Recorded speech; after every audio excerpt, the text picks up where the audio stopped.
All right, man, away we go. You know, I've interviewed a lot of people that you've either played with or played with, and they always have these nice words to say about you. So now I'm going to give you a chance, Dan, to To return repay the the favor. favor. I'm going to say the name, and then you're going to just praise the hell out of these people. Ready? We're going to start with one of my old friends, man, Lee Harrington. Oh man, Lee is fantastic. What can you say about Lee? The Neighborhoods have always been one of my favorite bands. And when Jen and I were putting together the Shanghai Lows, initially we started to toss around names. It's like, who can we get to play bass? And we're like, well, the Neighborhoods aren't doing much. What about Lee? And we're like, there's no way Lee would ever join the band, you know?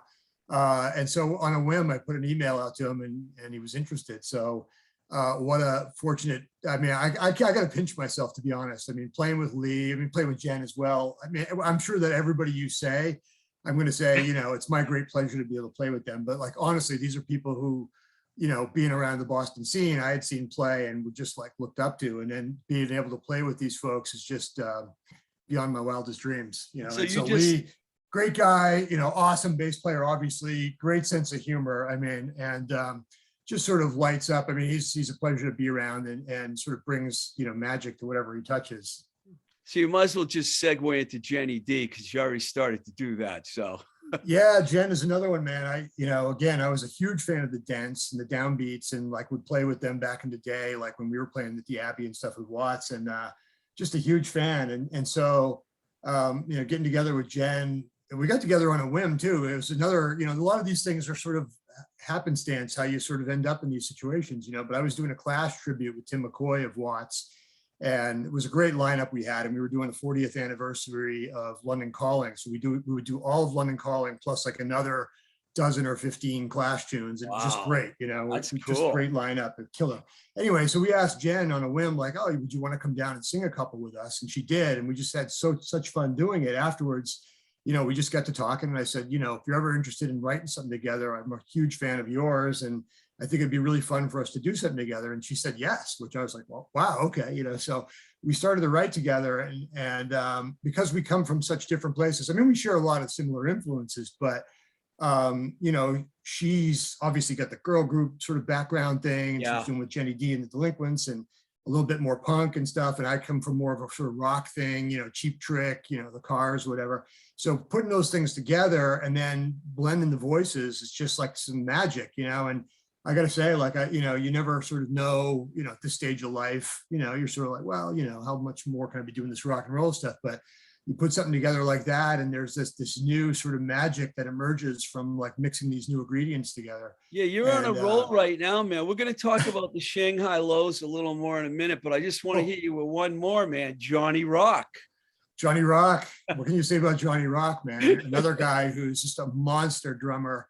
You know, Watts obviously is the band I've been in the longest, and you know, holds a sort of special place in my heart. But Johnny Rock, we were lucky to get him. You know, we were sort of goofing around. Blount and I were writing stuff way back. This is like the mid 2000s, and again, you know, the opportunity to work with somebody like Johnny Rock was already playing with the Neighborhoods at the time, and you know, we got Watts together to do this bachelor party, just sort of a one-off for Brian McElroy, who used to be the drummer for the Truckers and stuff. Yeah. You know, probably know Brian, right? So Yeah. we did this thing, and Johnny Rock was on the drums, and just crushed it, you know, because he comes from the same sort of influences. I mean, we all grew up on Kiss and AC/DC and all this stuff, and there's nobody who plays drums on that kind of stuff better than him. And so There you just go. fit, you know, perfectly for that band, and you know, it's been the sort of foundation for that rhythm section. So great stuff. Before I get all the way back to your history, I just want to give a little shout out here to John Blount because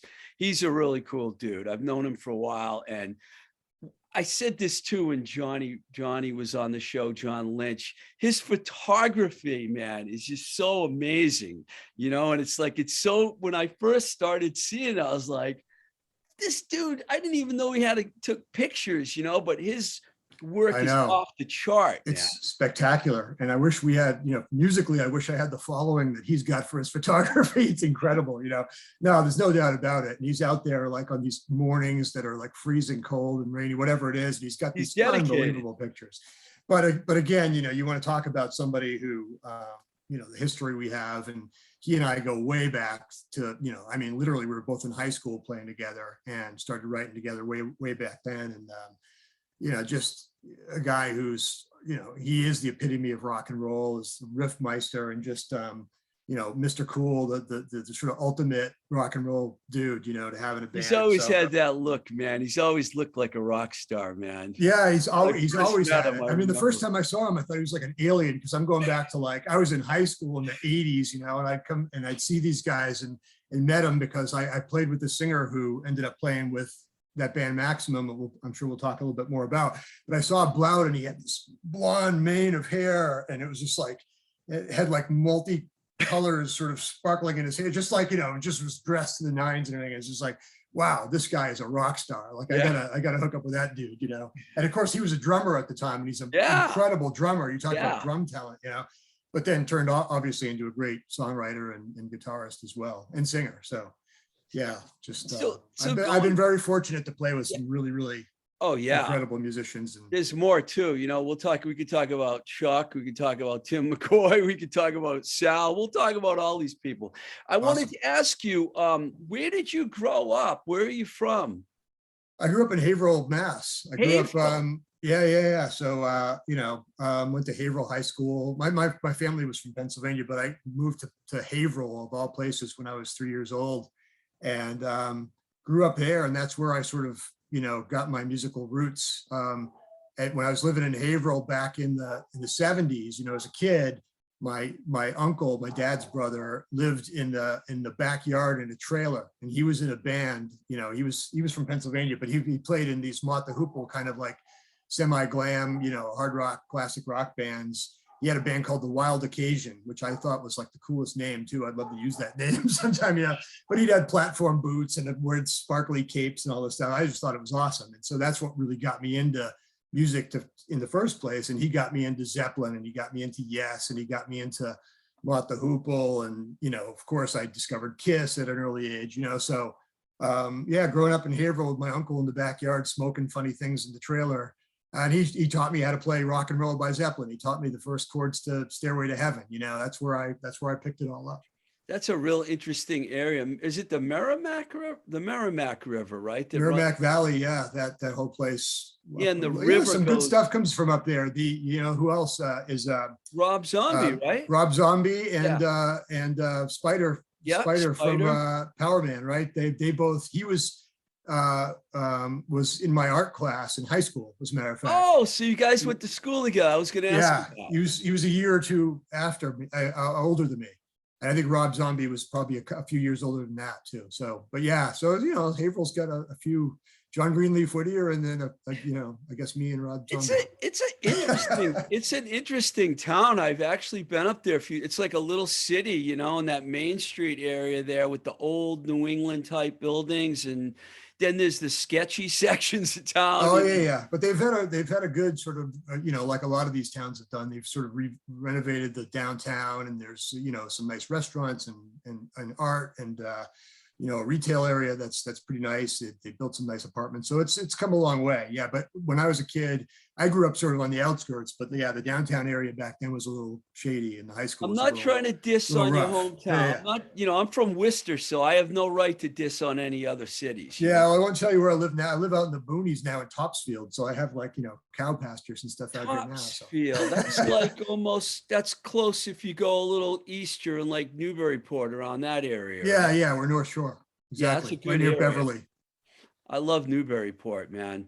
My friends from the Charms live up there, so I go up there a lot and visit them. There's a good little music scene. We got a lot of folks now who live right here in Salem and Beverly, a lot of the is that where you live now? Oh yeah, so Topsfield's not too far from Salem. Yeah, it's like a couple towns over. So we spent a lot of time there. But a lot of folks who've moved out of like Somerville and stuff end up in Salem or Beverly, nice coastal towns. It's because Richard Moore moved his studio up there, so all the punk rock kids all followed Galaxy Park up to Exactly. I like Salem, man. I really do. It's a really cool place. I'm always talking about Salem. When did you start playing? How old were you? Oh, I was playing at like 5, 6 years old. I think I got my first guitar, back then. And, spent more time sort of posing because your fingers have a hard time doing a lot then. But, I remember my uncle showing me chords back in the day, when I was 5, 6, 7 years old. And I think I got my first electric at like 8, which was like a Chuck Berry hollow body type, guitar, ES335 type thing, that cheapo, whatever it was, probably a Japanese copy, But I was into, I was learning all that stuff back then. And, the other funny thing is, I didn't know you weren't supposed to just like write your own songs. And so, I would learn some stuff that my uncle taught me or whatever, but then I just started writing stupid songs like when I was, 8, 9, 10 years old, because I thought that's what you did, when you have a guitar. So I started to write, and they were dumb 3-chord songs or whatever, but that was sort of the foundation. The best kind. I sort of early on was like, well, I can do this. Like, why can't I do it? So I'd write these dumb songs, and then that became the foundation for me being the primary songwriter in most of the bands I've been in later, So it's funny how but it was more because nobody told me I couldn't, It was like, well, of course I can write a song. Like, why not? And you told me something I didn't even know before, that you actually were in a band that was on Enigma, and I worked at Enigma, but I was there before you were there. I was there 84, 85, 86, around that time, 83, 85, that early period. I went out to Cali and at that time, and I worked for Enigma. You got signed to Enigma with which band? It was a band called Maximum. So in my team, who was still in high school, I hooked up with John Blout, who was drumming for Maximum, and a couple other guys, Craig LaPointe, and this guy, Jim Gray, who was from Haverhill with me, and had played in some high school type bands with me. We hooked up with Maximum, which was a sort of Motley Crue glammy type band, that was from the sort of Boston glam scene on the wrong side of the tracks, playing at like Celebration and Narcissus. But we would also play the Channel on Sundays and like have packed houses and stuff, And this is like, I'm going back to like 86 or somewhere around there. So can I interrupt you for a second? So when you say the other side of the track, so you knew everyone at the Rat couldn't stand anyone on the other side of the Yeah, but we knew some of them. I remember playing with like, with Johnny Angel and stuff, because he'd come over and play some gigs, So there was a little bit of cross-pollination there, even though most of them will deny it now. But we were playing in the sort of, we were playing with Extreme and Mass and those bands that were, a little bit more hard rock. Yes. Also some heavier bands, the Tears we played with, Shout, I don't remember Shout, and Drew Ferrante and those guys from Shout. But there was a lot of good bands. And so, and we would open for, Kicks, we opened for Poison, we opened for Extreme. So we and those bands would all come through there. When they were touring and stuff, and they'd play at Narcissus, because you'd have a packed house on Wednesday nights on like metal night back then. It would be people hanging off the rafters. It was great. I kind of remember before Poison went on their big tour that they did a club tour and they did play there. I remember that because I worked with Poison up until about 86.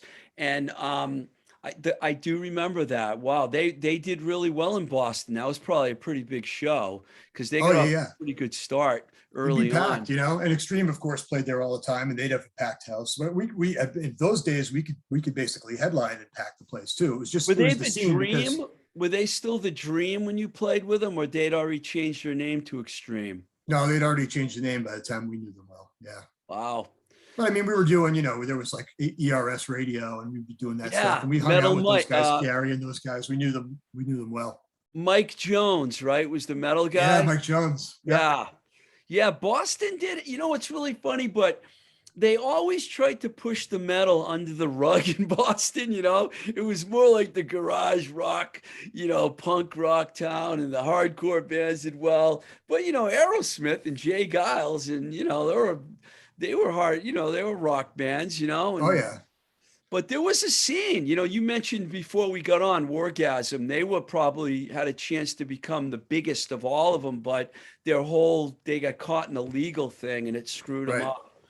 Right. Yeah, no, it was fun times. And, we had some success, and we were young. We were like the baby band out of all the bands then. I was literally 16, 17 years old when I started playing Boston clubs, And so I couldn't even drink at the bar yet. I was just like, so you signed with Enigma in the late 80s, you said. Curtis signed you, Curtis Beck? Well, it was, well, we hooked up with a manager named D. Anthony, who was, Yeah. his famous for basically bankrupting Peter Frampton, most of all. But he managed a bunch of other people, Fleetwood Mac and Emerson, Lake and Palmer, all these Big bands manager. in the early 70s, Humble Pie. He would regale us with tales about Humble Pie. And so we hooked up with him. He was, at that time, he was sort of out of the business for a while and he was managing Devo, who was like sort of doing their first kind of comeback at the time. This is late 80s. And I think he was already working with Devo on Enigma at that time. Yeah. And so he was sort of shopping us around and he got us a deal with Enigma. So we ended up going out to LA. And this is at the end of the glam era. Guns N' Roses had already come around. Nirvana was about a year away. And so the glam thing was already starting to collapse. And around 1990. Yeah, exactly. Yeah. And so we went out to LA, we got a deal, and we spent basically the better part of a year working with Curtis Beck and a guy named Brian Fukuji out there, trying to reinvent ourselves and become more of sort of a classic rock band in the mold of like the Stones and the Faces, which we loved anyway. It was all, and so we did that. But meanwhile, Enigma sort of mismanaged itself into bankruptcy over the course of, the time we were there. So we had a grand time in LA, going down Sunset Strip and hanging out and hanging out with a lot of rock stars and things like that and doing a lot of, substances or whatever else you do back in those days, Yeah, Bill and Wes Hines shouldn't have let me leave. They blew it. No, I'm just kidding. I know, well, that's it, man. That was the beginning of the end, right? Well, but what happened was all the bigger bands they had, because I think they had like Smithereens at the time, and they had like, I think Sonic Youth might have been on Enigma for a while. There were some other bands that did well and got picked up by Capitol. And the rest of us were a tax write-off and got sent home, Yeah, when they signed David Cassidy and tried to resurrect his career and stuff like that, it didn't work out. It was Stryper and Poison and the Smithereens that put the label on the map. And by that time, they were all gone. Right, exactly. It's cool. Yeah. It's interesting that we were both involved in getting paychecks from the same. Well, I don't know if you ever got a paycheck. I did. Yeah, well, they supported us for the better part of a year, whether it's paycheck or advanced royalties for a recording that never came out. I guess that's, you can look at it that way. But they basically supported us for the better part of a year, and we hung out a lot in the studios there in El Segundo, working on our stuff and trying to reinvent ourselves. Wow, you must have ate at that Mexican restaurant a lot that everyone at Enigma went to back in El Segundo. Oh yeah. Yeah, I started in Torrance. We were in Torrance, and then we moved there about halfway through the time I was there. I remember lugging that whole warehouse over to El Segundo, man. That was, but the Mexican restaurant there, I can't remember the name of it though, was fantastic. We were there quite a bit. It was a great time. I mean, it was just a great time. The late 80s in LA was just a blast. Yeah. The entire thing was a blast. El Segundo. And of course, at that time, we had no idea. I'm like, 18, 19 years old. I have no clue that like, young.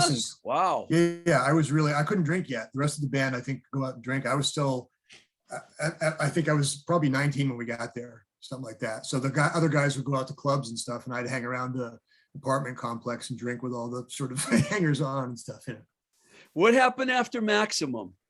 After Maximum, we were a tax write-off. So we came back to Boston, and we were trying to still get signed. And it was you and John, right? It was still me and John and the core of the band. Still trying to make something and get a deal, but it just wasn't happening, So, we were more, in that mold of like the Faces and Stones. We called ourselves the Sugar Daddies. So we would still play around Boston and stuff, but it, music had moved on. It's a grunge had hit. And even, the Black Crowes were like the only band doing what we were doing. And, they had done well. Obviously they did very well for themselves, but we never really caught on. And so, we tried to stick it out for a few years, but then I sort of got, I was like looking at my mid-20s and I'm going, what am I going to do now? And I started to date my fiance, who's now my wife, and she was going to school. And I said, well, maybe I'll go to college. Maybe I'll get a proper job, So I ended up going on this path, which basically I was still doing music on the side and I kept doing it, but I basically, went the Lee Harrington path and spent. I was going to say a proper job, lawyers or proper job. I'm not going to no lawyer jokes.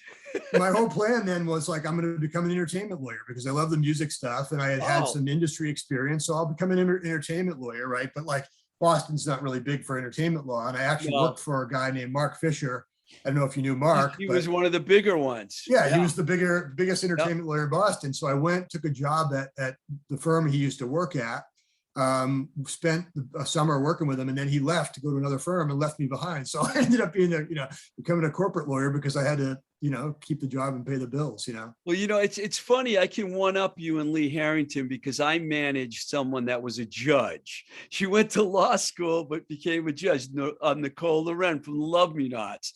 Oh, At no kidding. first, when I worked with the band, I had to sign some kind of a paper saying I could never mention it, but then it got out and it became a big story. The judge rock and roller, Oh, cool. So I've worked with other rock and roll lawyers before. Yeah, there's some other ones. Dave Hurley, right? I mean, there's a few in Boston, but it's been funny working with Lee in the same band, so, we'll occasionally refer to each other as counselor, whatever. So it's just inside lawyer jokes. Well, you probably weren't able to do much rock and roll while you were in law school, though, were you?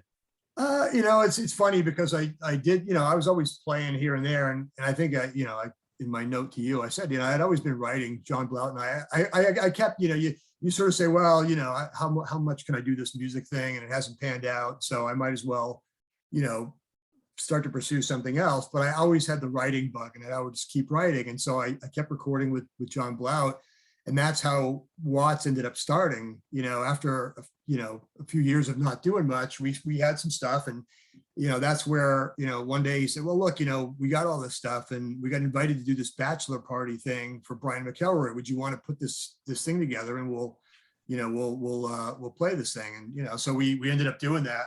There was an earlier incarnation of Watts in there somewhere, but it sort of, meandered for a while. And then we did this bachelor party and it went really well. People really dug it. And they said, wow, this is like a serious band. We thought it was going to be a joke or whatever. And so we just decided we'll keep doing it. And that was, the Abbey Lounge days. And so we just sort of became part of that Abbey Lounge scene and just started to play regularly. And, that was the start of Watts. And then Watts, now 5 albums later, and, lots of, yeah, we've done a lot of stuff. Watts, I mean, believe it or not, we've been together since I think 2005 with more or less this lineup, right? So you're approaching 20 years. I got the Black Heart of Rock and Roll album behind me, and I got the CD Shady Rock and Rollers in my hand. So I only have 2 of them, but I really dig Watts. It's like you, John Blount, Johnny Rock, and Tim McCoy. You guys are like keeping the tradition of the straightforward hard rock with a little pop edge in there, a little pop in there. It's kind of like Cheap Trick, kind of. You guys have played shows with them. Was your intention with Watts to be like a 70s rock band? Because that's what it feels like to me, which is a compliment, by the way. You mentioned the Faces. They're one of my favorite bands. Queen, Faces, Mott the Hoople. I love the early 70s glam. Oh, yeah.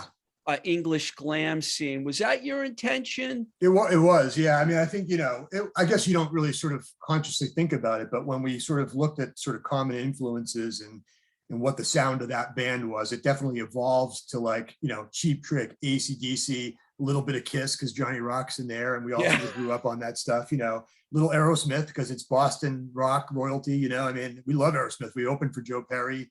What a thrill that was. I mean, we've been very fortunate to be able to open for some of the bands, but you can tell by the roster of bands we've opened for who were influenced by, because we opened for Gene Simmons, we opened for Cheap Trick, we opened for Ace Frehley, we opened for Joe Perry. So, all that stuff came out, and I think that's where that band definitely gravitated. I mean, I've always written a broader range of stuff, which is sort of where the Shanghai Lows came in, and sort of, where I could do, different stuff after the fact. But Watts was definitely like, we're gonna, you got four chords and you're gonna slam it out, and the Cult, things like that, straight ahead, kick your ass rock and roll, which I've always loved. I mean, I love, Upper Crust is another band who does that, right? And we played with Upper Crust a lot, and that would be a great bill because it's just like, you're gonna just get your socks rocked off. So, I don't even need a script with you because you're going exactly in the order that I want you to go in. You're like, that's good. Right, I'm very intuitive that way, right? The very good road here, because I'm going to talk about the Shanghai Lows next. Lee Harrington, Jenny D, Chuck Ferreira, who's a really well-known drummer. Like, it's a fabulous all-star band with catchy tunes. I want to know how that came together. I've played like Sway Little Player on my show a few times. I think I said it was one of the best songs from 2021, or was it 2020 or 20? You know what? To Somewhere me, around those there. 2 years are like one big ugly year. And then I just saw the Billy video that you guys did, which I thought was really cool. How did that whole thing, you kind of alluded to it earlier, how it came together, but this is a Yeah. real good lineup here. Talk about Oh, how thank you. it all came together. Yeah, it's just, I was obviously still doing the Watts thing, but I have a bunch of other material that I had always worked on and had songs laying around that were just not being used. As a matter of fact, Sway Little Player, I have a demo. Basically the first version of that song was written almost 20 years ago, and I had it and it was sitting in a Really? shelf, but it was not a Watts song. You know what I mean? It's just, Yeah. it's like this Buddy Holly meets girl group, whatever thing. Yeah. And I'm like, well, what am I going to do with that? That's not, so when I got the opportunity to work with Jen, I had mentioned, it came out of a chance conversation when we were doing this Clash gig together. It was just, what do we have for material? Let's start to, and I started digging into the archives and said, well, look, I got all this other stuff that's not right for Watts. And then we would write together new stuff, and it started out just Jenny and me, and we would get together and just write some stuff. And we had a good, 10 or 12 songs demoed, because I've always been recording. I record right here in this room. I mean, I've got a studio set up, and every Watts record was recorded. Yeah, using you produced a lot. I didn't mention that you produced a lot of these records. Yeah, it's all recorded mostly here. Production. Yeah. I mean, that's maybe flattering myself, but it's I've always recorded the stuff here, and I basically learned how to do the recording and engineering doing the Watts stuff, the first Watts record, and so every record's gotten a little bit better sounding than the last. So when Jen and I got together, it was right before the pandemic, and we had probably a good dozen or 15 songs before we put a lineup together.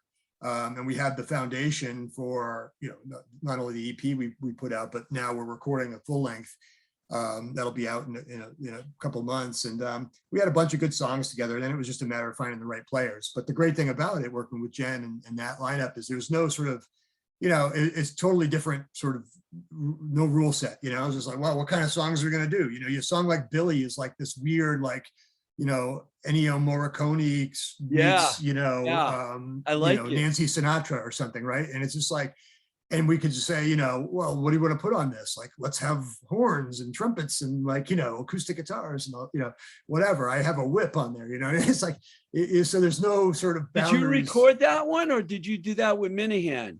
Yeah, no, I recorded that. That's mostly here. I mean, we did drums at Mad Oak Studios with Benny. Okay. And Benny is just awesome, and Mad Oak is great, and he just get the best drum sounds, So we got the drums there, and I think Lee recorded with Ed Reamer. He does his bass up there at the barn. I don't know but otherwise, Yeah, Jen will do vocals. She'll do some at Q, or she'll do some at her house. We've done some here, with her, and then I'll do the rest, and I'll sort of glue it together here. So on Billy, I mixed it, but sometime we'll have, Pat DeCenzo do a mix or whatever. And, just have but most of the recording and sort of the grunt work of it is me. And then we glue it all together, and the good thing about that was when the pandemic hit, we didn't miss a beat, because I had always been recording that way anyway. So it's like, well, okay, well, let's just record this stuff and we'll glue it all together. And, we turned it into a record. I got a little confused, because I know on the Watts, it's a lot to keep track of here. On the Watts record, I knew I saw Woolly Mammoth. It was some drums that were recorded there, so I got confused with the. Yeah, well, I love Dave, obviously. I mean, this part of the reason why we record here is it's sort of, when you get, the downside of having the sort of professional day job is you don't have a lot of hours to surrender to go down to the studio. So, we say like, all right, I got to record on, at 10 o'clock at night on whatever. So it's just easier to do it here, because I get done whatever I got to do for the day gig and the kids or whatever. And then you roll over and just do your music stuff until 1 a.m. Right. So it just makes it a lot easier. But Dave, obviously, Dave's great. We've worked with Ed V a little bit at Q. He's awesome. I love Ed. We work with Benny at Mad Oak. He's great. These are all good guys, by the way. They're all good Benny, Ed, Dave. I mean, these guys are good. The guys at Q, there's a new alliance. There's a lot of good engineers around Boston, and you're a good engineer too. So, I mean, it's like, I can understand. I love when bands do different things in different places. The difference between Watts and the Shanghai Lows is like so distinct, I mean, that it's like, but they complement each other very well. And then you got the Peppermint Kicks, which is Yeah. like, Sal Baglio, who's a legend, from the Stompers. Chuck Anzalone, I think, plays all the drums on Yeah. that. Chris Insalone. Yeah. Chris, I'm sorry, Chris. I got him Yeah. and Chuck. And then I saw Brad Helene's name. Yeah. Well, Brad plays a lot with Sal. And so Brad played on a couple of tracks on that. He played on one on the LP, and then we did a Christmas release, a Christmas single. Yes. Peppermint Christmas, and Brad played on that as well. Brad's great. I mean, look, you talk about being able to, play with legends. I mean, like Sal and I were sort of the story of how we met is even funny. I mean, we only met a few years ago. We met, Watts was playing up at a holiday concert for Rock 101 in New Hampshire, up at the Capitol Center for the Arts up in Concord. And Sal was part of the house band. Sal and Brad, as a matter of fact, were in the house band. And I struck up a conversation with Sal, and we sort of stayed friendly after that, just, sort of digital pen pals. We'd email each other, and occasionally he'd send me a song and be like, Kopko, what do you think of this song? And I'd send him some stuff once in a while. And so, as we're in the middle of the pandemic, and I had some songs and I was like, well, this is not really right for Watts, and it's not really right for the Shanghai Lows.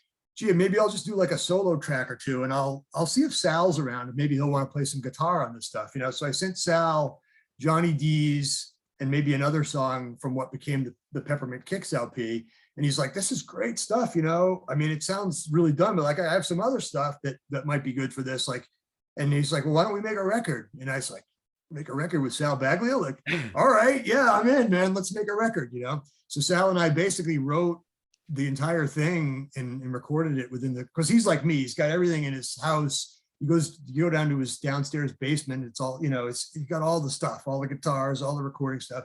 And so basically we would trade ideas. Like, I'd send him something one night and he'd come back with like 10 guitar tracks the next morning, a chorus of like 8 Sal Baglio singing harmonies on my song or whatever, and we threw this thing together, and it was just so natural. Chris Anzalone was doing drums out of his little rehearsal room that, as a matter of fact, he shares with the Shanghai Lows down in Arlington.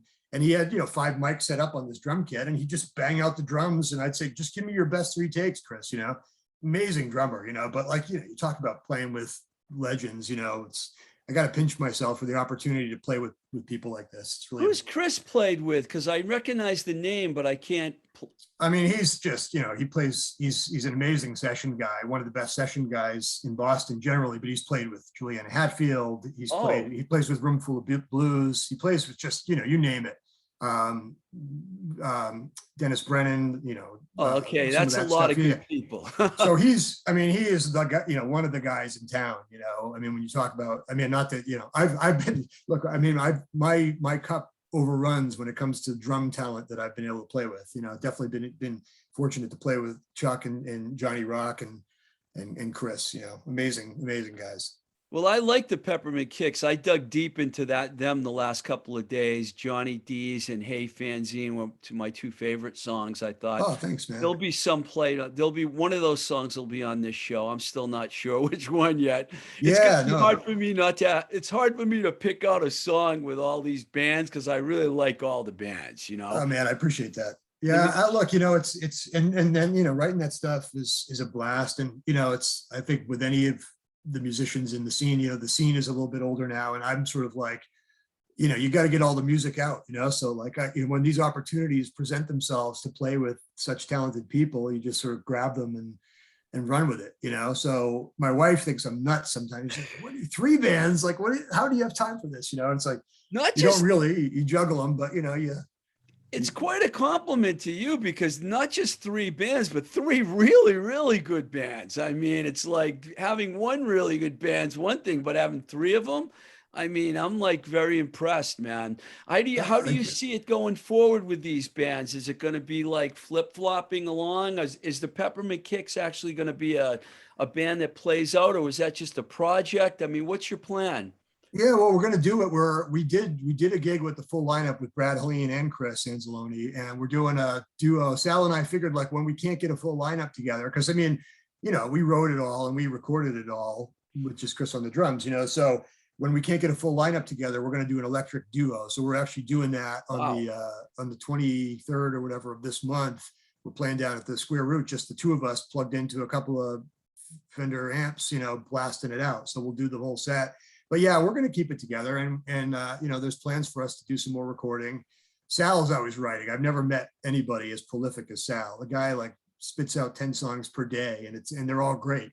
He jokes with me. He says, "Well, you rejected like these songs for the record," and I said, "Sal, I couldn't keep up with the songs you sent me because there were so many. I didn't reject anything. It's just I glommed onto a few that were just like great, but like there's just too many things, but like the guy's amazing. He's doing his amplifier head stuff at the same time. He recorded and released an album in parallel with the Peppermint Kicks record that he released like a month later, and only because we decided he should hold it back so it wouldn't like, interfere with sales or whatever. So we'll keep that going. I like, I think it's fine to juggle these things, and they're all different. Well, what with Watts, John plays with the Dirty Truckers sometimes. Right. Both of them do, right? Oh yeah, and he plays with Avoid One Thing. I mean, I Yeah. don't know if the Hoods will do anything, but I mean, we're all doing different stuff. Tim McCoy's got a great solo project that's coming out. I played on like 3 songs on his solo record. So I think everybody nowadays is like, we're all sort of happy to be playing, and I think particularly with COVID and the lost opportunity, it's making everybody more eager to sort of get out there and be creative with people. And I have no intention of stopping. I mean, you might as well keep doing this stuff, and you figure there's some shelf life to it all, and you want to keep being creative while you can. And just when you think like with a songwriter, you're always like, well, maybe I'll never write another good song, and then you work with somebody like Jen or Sal, whatever, and then it's like, wow, this is a great song idea, and then all of a sudden you got a spark for a new record, and that's how these things happen, which to me is like, of all the years I spent, sort of saying, well, gee, maybe I'll have this serious job and everything. I think I'm more passionate about music now than I was 20 years ago, and more serious about, obviously, you're not going to like some major label deal or whatever. But I will tell you that the Shanghai Lows have been more successful in a commercial sense than anything I've ever done, which is hilarious, because I didn't think it would happen at this stage. But like that Sway Little Player, like got picked up by Little Steven's Underground Garage, got a cool song, just, and all of a sudden, the next thing you know, like everybody's picking it up, which is sort of unexpected, and what a great surprise, but it makes you sort of want to do more of it. Right. Yeah, I'm not surprised. That song is really good, man. It was seriously really good. I mean, I loved it when Jen was on the show and we talked about the band a lot, She's really into it as well. It's cool because she's got other bands too. I mean, you're playing with you got a group of people around you that are like encompass a lot of different bands, It's really interesting because back in the old days, people would get pissed off if someone had a side project or another band. Those days are long gone now. It's a whole new ball game now, Well, I will say, yeah, I mean, that's the thing. I mean, I think, it's the scene's getting older, but everybody's really supportive of one another. I mean, I'd be remiss too if I didn't say, I mean, I got to mention Lou Mansdorf and Rumbar Records. I mean, with Watts, with the Shanghai Lows, the Dancer on Rumbar. I mean, obviously, Lou makes a lot of this possible, right? I mean, he is sort of, center of gravity for a lot of this stuff, giving opportunities for us to put stuff out. I mean, with me personally, I'm close personal friends with him, and I have been for a long time. We have daughters who are the same age and hang out, and we sort of break bread together as a families, but Lou has always been incredibly supportive and does this stuff for the love of the game, and I got to say, he's built up an impressive roster outside of Boston. Now he's got bands from all over the place, and he's just doing all this amazing stuff, which I'm just like, so, happy for him, because there's nobody more deserving of it. The nicest guy you're ever going to meet. I agree. I love Lou. Lou is the biggest lover of music you're ever gonna, he does this for the love of the game. The guy's not getting rich off it or anything else. And it's amazing, And I will say too, what Justine has done with Red on Red too has been really great. Chelsea Curve, all these bands, Kid Gulliver, obviously Justine's band, the stuff Linda Mandolin has done. There's just awesome stuff. And I gotta say, I mean, it's just a great time to be part of this little Boston music scene, because I think if anything, it's like gotten more glued together and more supportive over the last few years than ever, which is awesome. It's great to be part of. You know what? The Boston music scene is booming, and you're a big part of it, Dan. And thank you very much for coming on the show, man. I really appreciate this. Oh, I got to tell you, it's my absolute pleasure. I've been a fan of the podcast, and I was a little bit jealous that all my bandmates from all my bands have been on the show. So I'm glad. No, I'm really psyched to be here. It's not like I have an order or anything. It's just like, believe me, I wanted to have you on the show, man. I'm thanking. Yeah, no, I'm thrilled to be part of it, and honestly, you're doing a great thing too. I enjoyed it. I listened to it quite a bit. It's my sort of nighttime listening right before bedtime sometime. Well, thanks just for to that, catch man. up on who's I caught Johnny Rocks, I caught Linda's. There's been a lot of great stuff. So keep up the good work. Thanks, man. Good luck to you. All right. I appreciate it, Steve. Thank you.